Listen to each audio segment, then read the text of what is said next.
శాస్త్రీనగర్లో బస్తీ బాటా కార్యక్రమాన్ని నిర్వహించిన కంటోన్మెంట్ నామినేటెడ్ సభ్యురాలు భానిక నర్మద.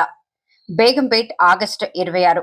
సికింద్రాబాద్ కంటోన్మెంట్ బోర్డు 7వ వార్డు పరిధిలోని శాస్త్రీనగర్లో cantonment board nominated member Bhanika Narmada Mallikarjun స్థానిక బీజేపీ నాయకులు కార్యకర్తలతో కలిసి బస్తీ బాటా కార్యక్రమాన్ని నిర్వహించారు.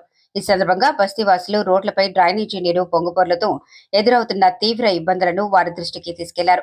నాలా పొడిక పనులు చేపట్టి ఓపెన్ నాలాను పెద్దగా నిర్మించాలని, అలాగే నాలాపైన ఉన్న అక్రమ కట్టడాలను తొలగించాలని బస్తీవాసులు కోరటం జరిగింది. సమస్య తీవ్రతను గుర్తించిన భానిక నర్మద మల్లికార్జున్ వెంటనే సంబంధిత అధికారులతో మాట్లాడి సమస్య పరిష్కారానికి ఆదేశాలు జారీ చేశారు. తక్షణమే ఎస్టిమేషన్ సిద్ధం చేసి రాబోయే సమావేశంలో ఈ సమస్యకు శాశ్వత పరిష్కారం చూపేలా ప్రణాళికలు రూపొందించాలని అధికారులను ఆదేశించారు. ఈ సందర్భంగా భానిక నర్మద మాట్లాడుతూ 8వ వార్డుల పరిధిలో డ్రైనేజీ లేదా ఇతర అత్యవసర సమస్యలు ఏవైనా ఉంటే ప్రజలు నేరుగా అధికారులకు గాని కంటోన్మెంట్ బోర్డులోని మా ఛాంబర్కు గాని వచ్చి తెలపవచ్చు అని సూచించారు.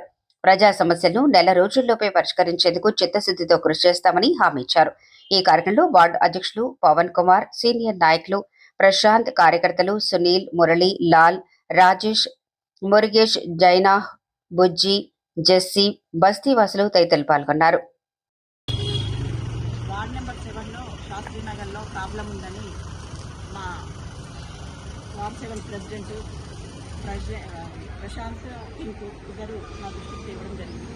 దానికి గాను నేను ఈరోజు ఇక్కడ బస్తీబాట చేసి ఇలా ప్రాబ్లమ్స్ తెలుసుకుంటున్నాను.